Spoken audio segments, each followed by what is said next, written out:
Guys, it is time for the NHL Stanley Cup playoff event. It's what would have happened had the season not been on pause, and we're going to get it now as the playoffs are about to kick underway tomorrow on August 1st.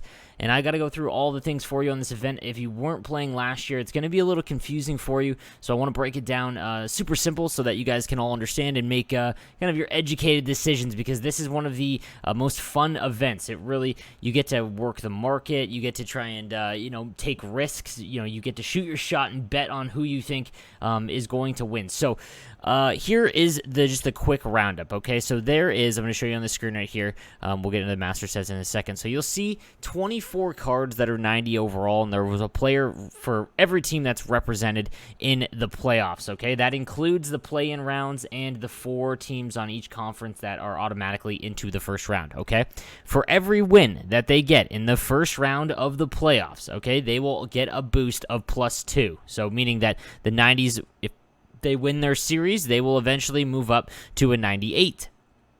If they get swept, they're stuck at a 90. If they don't qualify, guys, this is something that you really need to pay attention to, because I don't want you to waste any of your coins and things like that. If they do not make it in to the first round, so I'm talking about Calgary, Winnipeg, Nashville, Arizona, Edmonton, Chicago, Vancouver, Minnesota, Toronto, Columbus, Carolina, the Rangers, Pittsburgh, Montreal, the Islanders, Florida. If you have one of those players on one of those teams, okay, and they don't make it in, then you're out of luck. Then your card is stuck at 90, so I don't want you to overpay, okay? So we're going to break down what I think is the, safest bet for you guys, and this is a really fun event that worked really well last year in NHL 19 Hockey Ultimate Team, so that you can, again, shoot your shot, and you can really make some coins on this as well. I know it's late in the year, but we have this game until October, so, might as well take advantage of it and improve your team. So let's get into all of the cards first, and we'll get into the sets afterwards.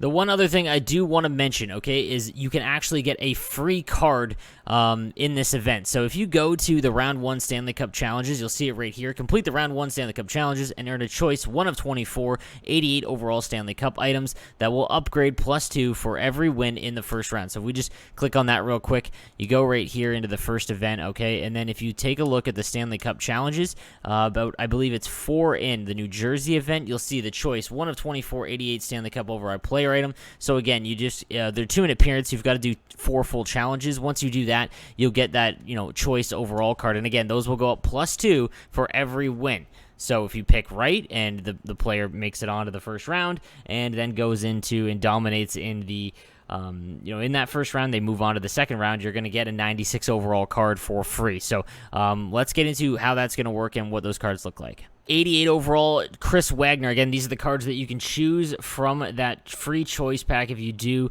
those challenges, okay? So 6 foot, 198. He's got 94 skating across the board, and he already has an 89 shot power. And the thing you want to keep in mind here, guys, is you're playing as if they're going to get a +8. So that'd make him 96. That would make him 99 across the board in terms of skating, and +8 in his shot is going to make it real good in terms of his shot power and accuracy as well. It'll put all of his hand stats into the 90s, awareness also into the 90s as well.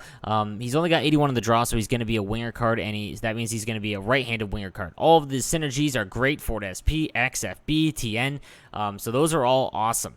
He is also playing on the Bruins, and that is an extremely safe bet. Obviously, the Bruins are going to be a really tough out in their round, so if you are looking at, if you're a Boston fan, if you're looking, again, I'm going to go through these cards and give you whether I think that they are worth the risk, okay? So if you're going to get one free one, right, you want to make sure it hits. So, again, I could be wrong, but I'm just going to give you my educated guess. The Boston Bruins have a very good chance to make it onto the second round, and they don't have to play in the play-in, which increases their odds. They're going to get games in that first round, so even if they don't win the series, they might get some wins, which I'm sure they will, and that'll increase Chris Wagner. So not a bad card at all, kind of ho-hum and build, but the stats are nice.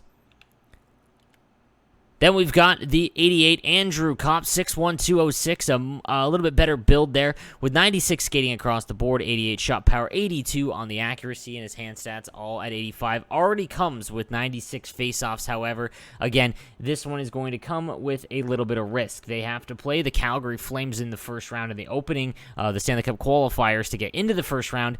However, in my personal opinion, I think that Winnipeg will win that series, so I think this is one of the safer qualifier cards to go after, and he's already got 96 faceoffs and 96 faceoffs, which is great. His shot is and his speed is high enough where with synergies you're going to be fine. So you can actually use him if you've got a free to play team, or you just started a little bit late and you don't have a stacked team. This could be a really usable card for you. So this is a definite good choice in terms of the free card to pick. Then we've got the 88 overall Lawson Crow, 6'4", 220. Obviously, that is an elite build for NHL 20. You've heard me say it a million times this year. The big size cards reign supreme in this game. All right, he's got 95 skating, which is mediocre at this stage of the game. Everyone's got 99s, but does have SP, and that's not terrible. He's got mid to high 80s shot, and his hand stats are, again, in the mid 80s, although he does have 89 body checking to go with that 6'4" frame, which is great. Is a strictly winger card. His faceoffs are low, and his awarenesses are a little low as well.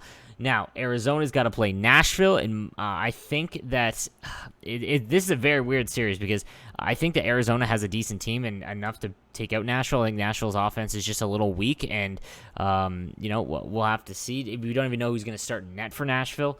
But I still think Nashville wins that series. So this, in my opinion, would be a pretty big risk because even if they make it on into the first round, I don't know how far they're going to go against St. Louis, Vegas, Colorado, or Dallas.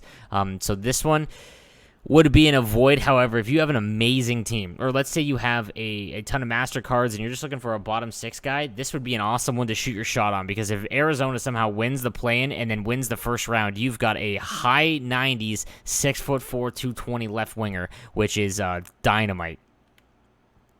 Moving on to the next one, we've got the 88 Hayden Fleury, 6'3", 208. Fantastic build for a left defenseman, 95 skating across the board. Shot power at 89, shot accuracy at 80, which is low.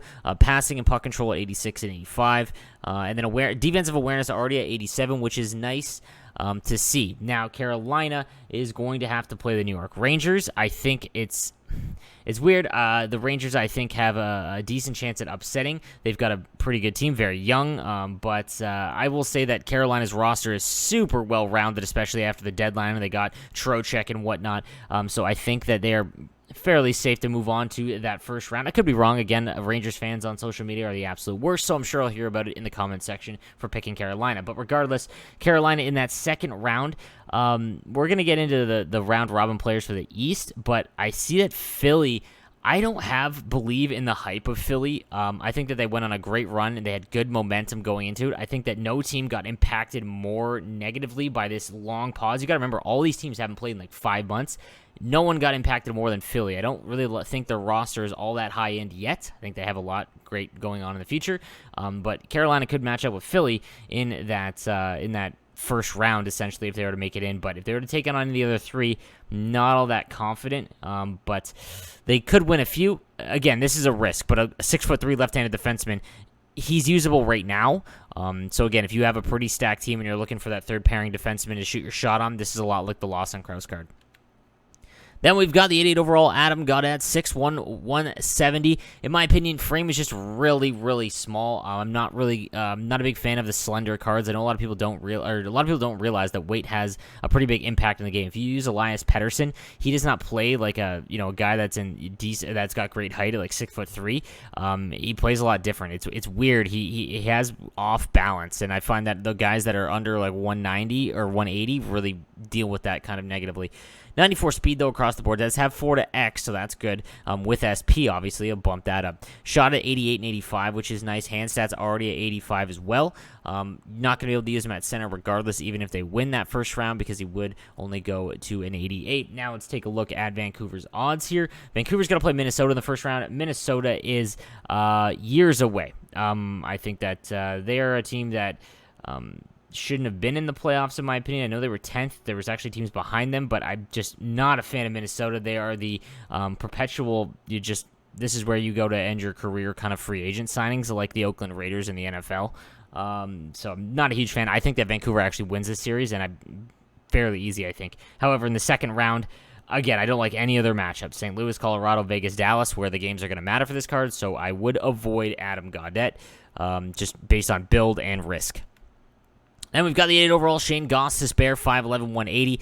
Obviously, that's pretty bad size. You combine that with the fact, for a defenseman, and you combine that with the fact that Philly is going to play guaranteed round 1 games, which is nice, but I mean, I really don't like their chances against any of the teams that could win unless Montreal upsets, or maybe... No, unless they played Montreal, I really don't like their chances of winning in the first round. So this would be a hard avoid across the board for me and Shane Gostisbehere. There's just no point in risking for an under 6-foot defenseman. Then we've got the 88 overall Michael Granlund, 5'10", 185. Again, same kind of thing. His stature is going to play a role in here. There's no point in risking for a card that you could get for very cheap regardless. Even if he does hit 96, he's going to have good stats, but at 5'10", 185, there's no point. And they aren't guaranteed to get past Arizona, so this would be an avoid for me. Then we've got the Ryan Graves, 6'5", 227. The kid's a unit. At left defense, this would make him one of the best left defensive cards in the game. Colorado's guaranteed games. I like their chances against Calgary or Winnipeg, Nashville, Arizona. I, for whatever reason, don't like their chances against Edmonton if they were to play Edmonton, but I also really like their chances against Vancouver, Minnesota. So if they were to avoid everyone but Edmonton, I'm fairly confident that they will move on to the second round, and an 80 or a 96 overall Ryan Graves is an absolute monster card to acquire. In my opinion, this is up there for the best choice that you can pick.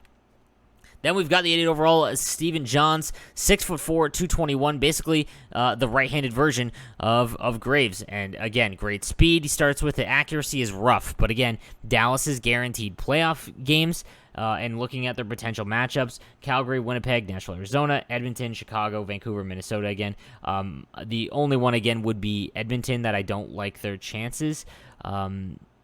Or maybe Winnipeg, just how they match up with them. I think it's fairly safe though. They're guaranteed games, and even if let's say they get 2 games, this is an elite right-handed defenseman card. There's still not a ton of amazing right-handed giant defensemen in this game, so take your shot when there is one. Then we've got the 88 overall Kaapo Kähkönen, 6'2", 223 goaltender. Again, 6'2" goalie, there's literally no reason to risk this. This would be a terrible choice, and Minnesota, I think, has probably the least odds to actually make it through to the first round, so just a hard avoid for me. Then we've got the 88 overall Brendan Lemieux, 6'1", for the Rangers. He's got a good build, I'm not going to lie. It's all about if you want to risk them winning against Carolina. I think Carolina, again, like I said earlier, is a great, well-rounded team. People forget about all the moves they made at the deadline. I think that they have a pretty stacked roster, and I think the Rangers are a year or two away from being a contender. I just don't see the reason to risk it in a pure left-handed winger card who's only 6'1", 210. So this would be a pass for me. Then we've got the 88 overall Matt Martin, 6'3", 220. That's a great build. 95 skating across the board and a shot of 82 accuracy, 89 power. Hand stats in the low 80s, but that body checking is already 95. This is a low-key usable card right off the hop with his size, speed. Shots obviously a little rough. Now, the Islanders, I like their chances against Florida, meaning that they're going to get into the second round. I'm not a huge fan of their chances against Boston, Washington, or Tampa. I think that they could beat Philly, but I don't like their chances against any of those teams. This card, again, this is the same situation as Lawson Krause earlier. If you have a stacked team and you're looking for that third or fourth liner, you could shoot your shot if your team is already elite, because if he gets to 96 and they move on to the second round, that's a fantastic card. Then we've got the 88 overall Braden McNabb, 6'4", 207. This is low-key my selection. I am a Sharks fan, and I hate Vegas more than anything, and I do think that they are not only going to win in the first round, I think they have a very good shot at winning the Cup in how this playoff is going to happen. I think that not only do you have to get lucky in all the luck that's involved to actually win the Stanley Cup, but you also have to get lucky and avoid the virus. And if there's any team that can handle a star player losing the ability to play because of COVID-19, if you were to actually contract it, I think that Vegas is the best team to handle that. They don't rely on one player, maybe Stone.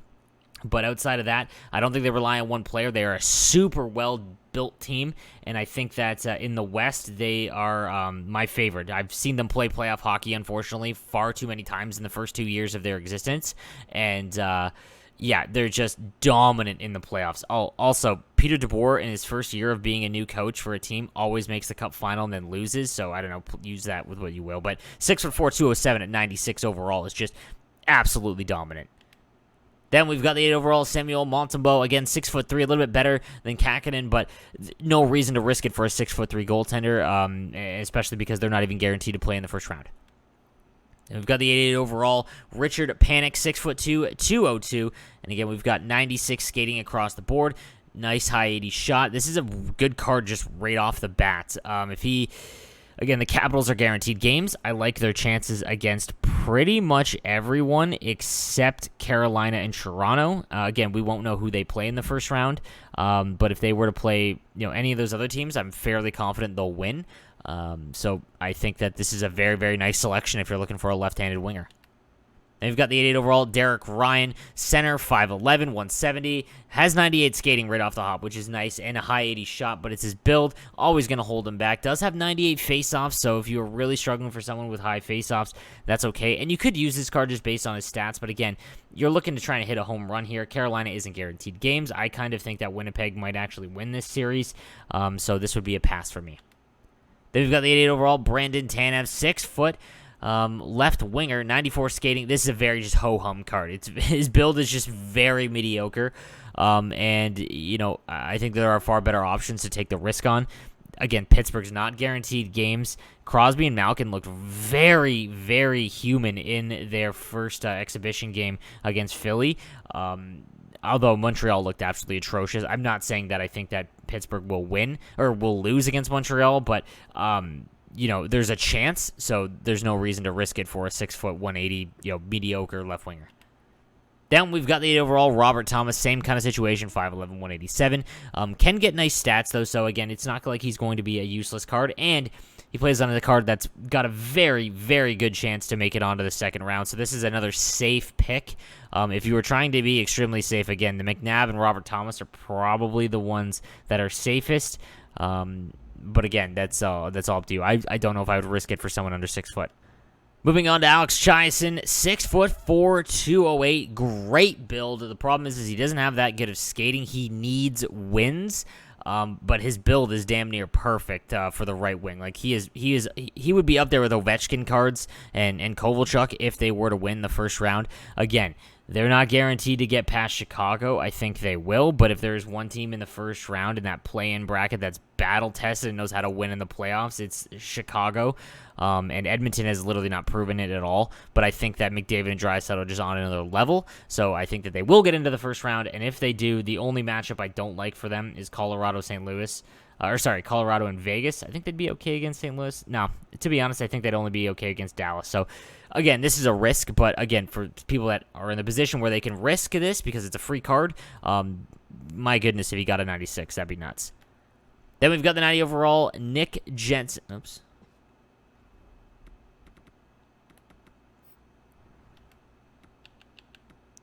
Then we've got the 88 overall, Ben Sherratt, 6'3", 218. Fantastic build for left defenseman. Great size. His shot accuracy is a mess.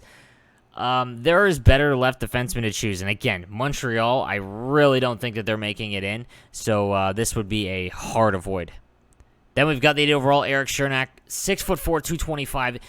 This is, I think, the best overall card you can pick because he would be an unbelievable right-handed defenseman. He's already got 95 skating, so you could use him right now if you are someone who's looking, needs a card to actually improve their team.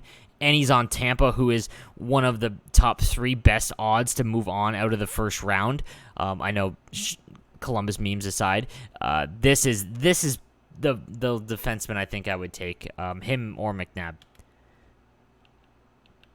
And we've got the 88 overall, Cody Ceci, 6'2", 207. Great size, 95 skating already, 91 shot power. The accuracy is a mess, though, still. But I am a closet Leafs fan. I grew up as one before I became a Sharks fan. when I was like 12, and I want to see Toronto do well. I think that their worst possible matchup in the first round is Columbus, and there is a world in which they lose. However, I think the city would burn down if they did, so I think that they will get into the first round.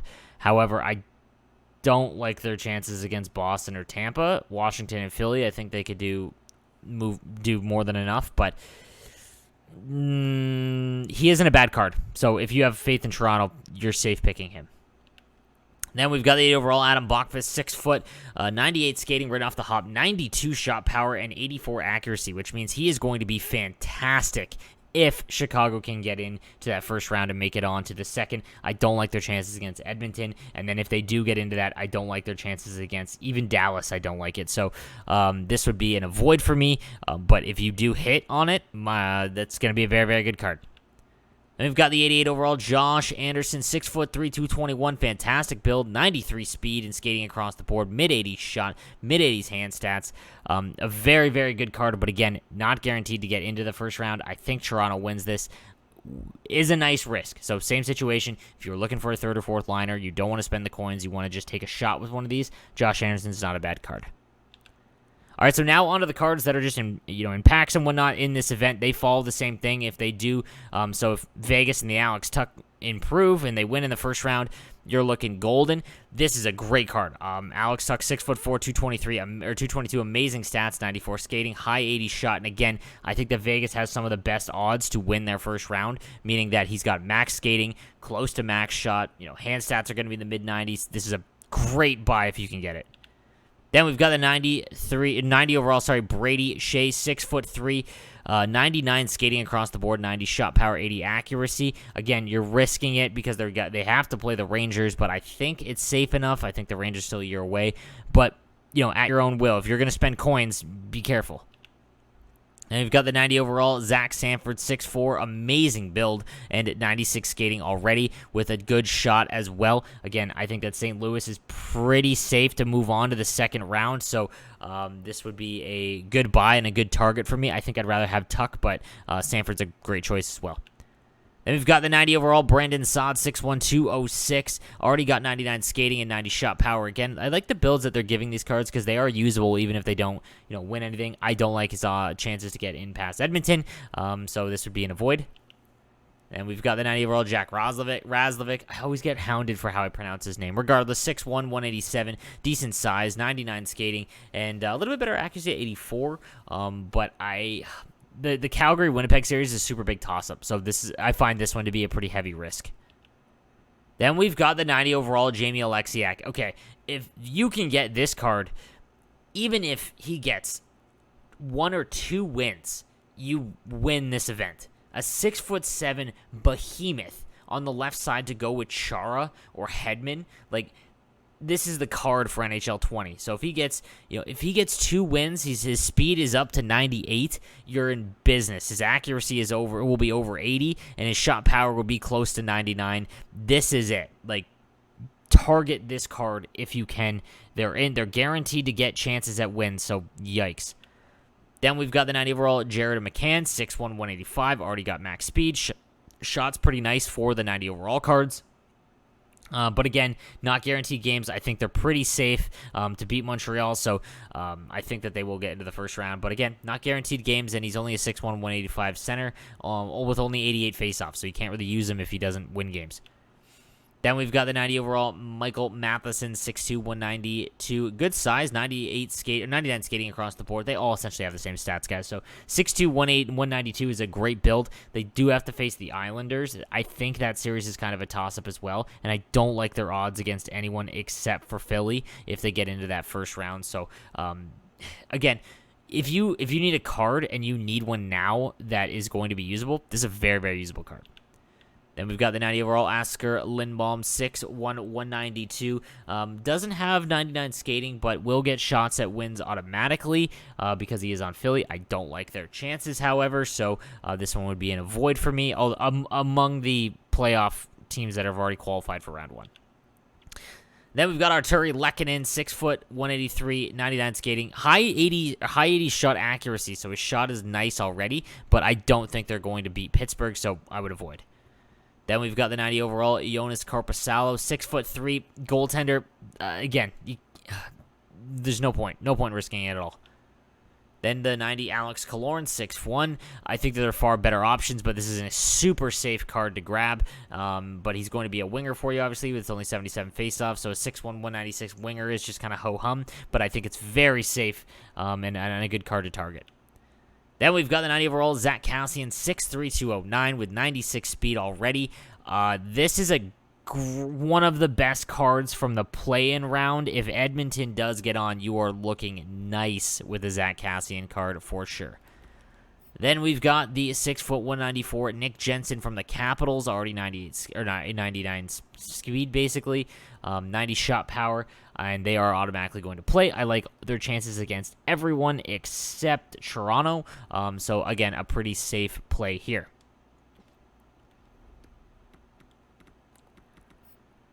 Then we've got the 90 overall Calle Jarnkrok, 5'11", 186, 99 skating across the board. No point to risk it here. Under 6 foot, not guaranteed to actually get into the first round, so this would be a hard avoid for me. Then the 90 overall Samuel Girard, kind of unfortunate. I would much rather have the 88 overall Graves card for the Avalanche. This is an okay offensive card, but a 5'10 defenseman is just not going to do it defensively in this game, so he's safe. I think that they are going to win their playoff round, whoever they face, but I still would avoid the Samuel Girard card. Then we've got Frederick Gauthier, 6'5". This is the Leafs card. If they can get into that first round and do some damage, this is another fantastic centerman card. This is basically built like Matt Sundin, so this is a good shoot-your-shot card. And we've got the 90 overall Jesper Fast, 6 foot. Again, not enough. I mean, he's got good. You could use him right now if you had a lower overall team, and be okay and happy with it. But there's no point in risking really against Carolina. They might get in, and I don't like their chances in the second round, no matter what, even if they play Philly. Then the 90 overall Thatcher Demko. This is a goaltender that you could actually question if you want to try and go after. If you're a Vancouver fan, this is a perfect card because you might actually get a goaltender that's usable and obviously have the interest in all of the games boosted. I think that they do beat Minnesota, and I don't think they get far in the playoff round. So use that as it will. But Thatcher Demko and the Young Stars card way back in the beginning of the year was a great card. Then we've got the 90 overall Jacob Chychrun, 6'3", 95 skating. His shot's only 80 accuracy, but 90 power. I would love it if he got in. I'm not fully confident they're going to beat Nashville. So again, there's risk involved in this one. Then the 90 overall Zdeno Chara. I wish they didn't put this in the game, but this is the card to go get because regardless, even if he doesn't upgrade and Boston gets swept, with SP, you'll get his speed up enough where his size will take over. The 93 Zdeno Chara is still one of the top 3 best defenseman cards in the game because of how this game is played. You can bump everyone off the puck. You can hold onto it regardless of who is trying to bump you off of it. When you have Chara, it is elite. There's no debating that, and he's guaranteed to get playoff games. So yikes. This card is going to be the most expensive of all of these. If you can get him, that's a dynamite win. Then we've got the 90 overall Jonas Brodin, 6'1", ho-hum again, decent speed. But again, he's got to play Vancouver. I don't like their chances at all, really. I'm not a big fan of Minnesota until they actually prove it, and I think that they're a year away from being in that kind of actual contention in terms of threatening to do some damage in the playoffs. Then we've got the 90 overall Anthony Beauvillier, who I love in real life hockey, but his card, again, 5'11", 182, just not really going to be that usable. It does have 89 on the draws, but they're not guaranteed to play games. And Florida, I don't know, man, I've got this weird feeling about Florida, so this is a risky card. And then the 90 overall Michael Backlund, 6'1", 199. Good stats across the board. This is a really good 90 overall card for anyone that just needs a 90 overall card, but again, you're risking it. That Calgary-Winnipeg series is a toss-up for me, and then Calgary in the next round, unless it's against Dallas, I don't like their chances. And then on to the master set again, guys. I don't really need to show you them, but the Zetterberg, we do need to talk about the Pronger. So the Pronger that did come out of re-release again, this is the best left-handed defenseman card in the game. So for anyone that's asking, this is a card to target. If you can upgrade to him in the sets, please do so. And then Alex Pietrangelo, still one of the best right-handed defenseman cards in the game. Evgeny Kuznetsov, fantastic left-handed winger. Anze Kopitar, in my opinion, still the number 1 center. But Sundin, but again, I don't like right-handed centermen, but it's Sundin or Kopitar. Phil Kessel, again, an average 99 overall winger, but he always plays better than what his stats are. Duncan Keith, again, a mediocre left-handed 99 overall defenseman, but still dynamite. Then we've got the 90 overall Doug Gilmour. This would be a card I would avoid. If I packed him, I would immediately sell him just based on his build. If you're going to have a 99, anyone under 6 foot, it would be like on the lowest rung of the 99 overalls. And then the 99 Zayas Jaguar, please don't do that. If you watch my pack and play series, I literally put 9 on Zayas Jaguar, the 99 Zayas Jaguar card, with my 80 and under team. And then the 99 Ray Bork, same kind of thing. He's going to do dynamite from the back end, but defensively it's just going to be tough. And guys, those are all the cards. So that was a long one. This is a long video, but thank you for sticking with me here. I'm just going to roll right through it because now we got to get into the sets real quick. Okay, so if you go to the sets, let's just walk through them real fast here so you guys aren't falling asleep. And this event is going on for 61 days, so it is going to be the last event of the year. So the 50 gold cards for a collectible, still worth it in my opinion. 16 gold collectibles for a choice of one of the 8 99 overall master items. I think it is super worth it to do this for the Pietrangelo, as well as the Kopitar. If you don't have those, it is worth that. Then there is the 25 gold collectibles. If you've been saving up gold collectibles, my goodness, this is a great value because you're saving essentially, bad math here, but like 7 collectibles, and you get 2. They're untradeable, but you could get Petro and Kopitar right there.